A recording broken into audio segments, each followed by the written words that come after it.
Guys, I guess the big story yesterday in world sport, certainly in football, was Dele Alli's interview that he did for the Overlap with Gary Neville. This was an incredible 45 minutes, wasn't it? It's unbelievable. When it popped up in the timeline yesterday morning, it was like, I knew nothing about this. Did you? There was no promo or no Heard a thing. throw ahead to it, like, and as soon as I saw the thumbnail of Dele and Gary talking, I was like, I'm going to be all over this, because I'm endlessly fascinated by that guy's career. Because when he, I suppose, like, correctly burst onto the scene, like, to quote Micah Richards, he was phenomenal. I hadn't really seen a player like Dele too much, because he was a strange one. You wouldn't really put him in any particular position. Like, you know, he played midfield, or I suppose he was best suited to supporting Harry Kane in a deeper role. But he didn't exactly dictate games in midfield, but at the same time he'd be up and down. And he was a flair player, but he would fly into tackles. But he had just a great knack of scoring really important goals, and some spectacular ones as well, and helped out with his fair share of assists. And like he said, one of the many brilliant quotes in the interview was like, people used to say I was fearless. It's like, I'm not fearless, and it's brave. Yeah. And that's kind of how you would have described him. And then the drop off was just like nothing you've ever really seen in modern football anyway. So then I was just fascinated by, like, what's happened to this guy? Like, has he just completely lost all motivation ever since Maurizio Pochettino left Tottenham? Yeah. And then there's that, like, probably the most famous thing that's happened to Dele in the last few years was the Amazon documentary clip with he and Jose Mourinho. Mourinho saying, like, you're, what is it, 21 today, tomorrow you'll be 50, believe me. Called him lazy too, didn't he? No, it wasn't in that interview. No, he did refer to him as lazy, but then you see, as Dele alludes to in the interview with Gary Neville, a week later Mourinho apologised, but Amazon didn't include that in the documentary, so he felt he had an unfair edit. But that was about the only finger pointing that Dele did in the entire 3/4 of an hour with Gary Neville. But it's like just a stunning example of honesty. And we were saying beforehand, it's like, I just don't think he would do that with a journalist. No. It was, you know, it was the fellow pro in Gary Neville, who I know is a media person now rather than a footballer, but was still like, you're going to get this, you'll understand. But then the other side of it too is like Dele saying, like, this is probably too early for me to do this interview. He's only 3 weeks out of rehab in a 6-week stint in America, and I think he said ideally it'll be another 3 weeks before he do it, but he felt under pressure to get his story out there before the tabloids did, as he put it. It's so sad. Yeah, that he felt the need that he had to come out and say, like, imagine the tabloids, the rags, going to his agent saying, we're going to publicise this, you need to do, like, to be forced into something like that is disgusting. But also he dealt with it so well in the interview, like, even when he's talking about, you know, going to training with Mourinho, and as he said, he doesn't blame Mourinho for any of this, but looking in the mirror at 24 and asking himself, you know, can I retire? I'd love if Gary asked him about what did he feel in that one-on-one meeting when Mourinho wasn't critical of him, really. Like, he was quite constructive, actually. He was saying, like, I actually rate you very highly, but you need to make sure that you maximise your potential and talent. And I think Neville started asking that and then kind of went on to a different question in the same question, so I would have been interested to hear what he thought about that. But I was asking my brother-in-law as a season ticket holder at Spurs, obsessed obviously, and he was saying with Dele, even though he always seemed like a popular fella and he had like loads of friends in the Spurs camp in England, he said there was always kind of a lonely, lost vibe to him. Even in the peak of his form in 2016-17, there was always something not otherworldly about him, but he seemed almost distracted at times, that he would just look into the distance, and it wasn't even hindsight. That was when he was being linked with Real Madrid, by the way, very fairly linked with Madrid. Like, this guy was the real deal. He's the equivalent of I think Martin Samuel compared him to Jude Bellingham now. That, you know, that was the reputation he had. And like a spectacular player, like no more so in that goal at Sellers Park against Crystal Palace, flick over the head, Matt Le Tissier style. But then just crucial goals too, like I remember goals to Stamford Bridge and against Manchester United, and he was brilliant in the air. He's quite tall, and he just had a bit of an attitude about him. He didn't really care about reputation. Like, there was a lot to like about him. Like a maverick, exactly, a maverick. But the interview was incredible, because this time yesterday, I don't think a lot of people had much time left for Dele, and now he's like everywhere. Well, it all makes sense now. There's a moment, and most people will have seen it. I understand that some people won't have, but there's a moment in the middle of it all where Gary just asks him what's the story here, and he just lists off the childhood that he had, and at age 6 molested, at age 7 he's smoking, started smoking, like sent to Africa as well, by the way, at age 7 for discipline. So to think that he came from all of that and went on to do what he's done is just incredible. Like, it's mind-blowing that he was able to do that. Unbelievable. Like, he's a raw talent, like, that's evident in his play. But my God, just the mentality to be able to do that and everything that he's been through. I just think, Gary did so well in that interview, just the way he handled it, and he had such patience. And you often forget, I think, with Gary as well, that he is this ex-footballer and he's had this incredible career with Manchester United, but wow, he's an unbelievable broadcaster as well, you know. Because Gary didn't, and look, it's one of those type of interviews where you wouldn't need it, but he didn't have any notes in front of him. It was just a conversation between two people who clearly know each other from their time with England. And he was just so... He listened, Gary, like, you know, you got the sense that Dele was opening up to him, and maybe mightn't, as you say, opened up to anyone else. Certainly not a journalist. Clearly sceptical of the media and journalists, and probably rightly so when you see the things like, you know, being forced to come out and talk about this when he was only in rehab 3 weeks ago. A tough life to be in as well, like in football, the way it's, you know, it's so uncertain. Feels like he needed a bit of stability, and that's when he thrived. And maybe moving clubs when managers left, like that had such an effect on him, it felt like. The sleeping pills thing was... I didn't realise the extent to which sleeping pills were used in football. Even Gary seemed like, oh, this is... Footballers, you know, naturally are offered maybe sleeping pills by staff, you know, night before a big game or whatever to get to sleep. I hadn't even considered that as something that they might need.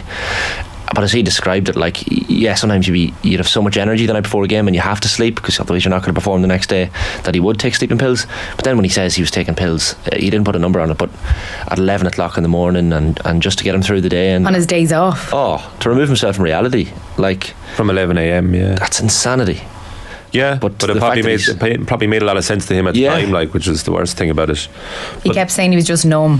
When people tried to help, or his family, when he said they were in a room literally crying to him, begging him, you know, telling him how important he was to them, everything, what he could do, and he just said he was numb to it all. But it's all he's heard as well, is like how much of a waste of talent he's been. So Gary Neville interviewed Alex Ferguson not too long ago for Lad Bible, I think. I remember. And he had the typical questions of like, the player you regret not signing. His answer was Paul Gascoigne, and there are parallels there.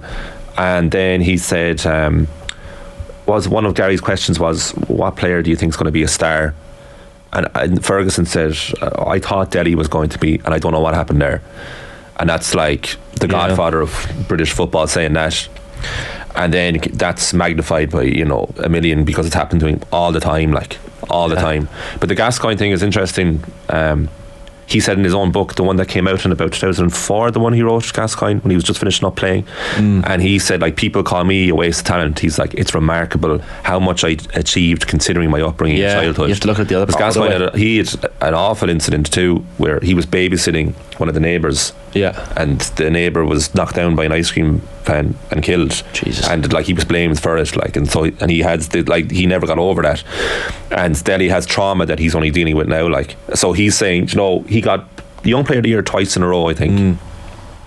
Linked to Real Madrid when at the time it made total sense. That World Cup in 2018. Started for England in 2018, and that was probably just past his peak. And that Tottenham side in the middle of the last decade, the one that came second to or third to Leicester in 2015-16, was a brilliant young talented side. It was kind of like the Leeds team of the turn of the century, and he was very much prominent in that side.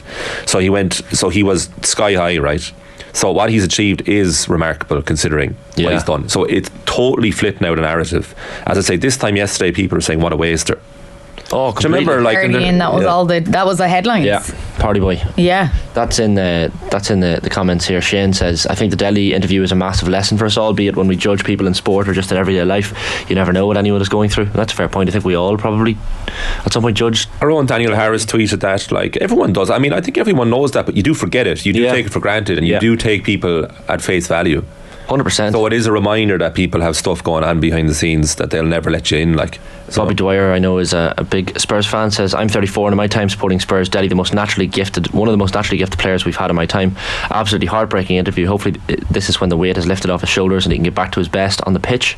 That's it. He's 27, isn't it? Like, I was excited by listening to how he finished the interview and how positive he was and how he wants to be back better than he was before. It's interesting Bobby said that, like, our resident Spurs fanatic. I actually thought it was a positive interview. I thought the details were harrowing, like, and really sad, but I think it's uplifting at the end, because he's like, it's a weight off his shoulders.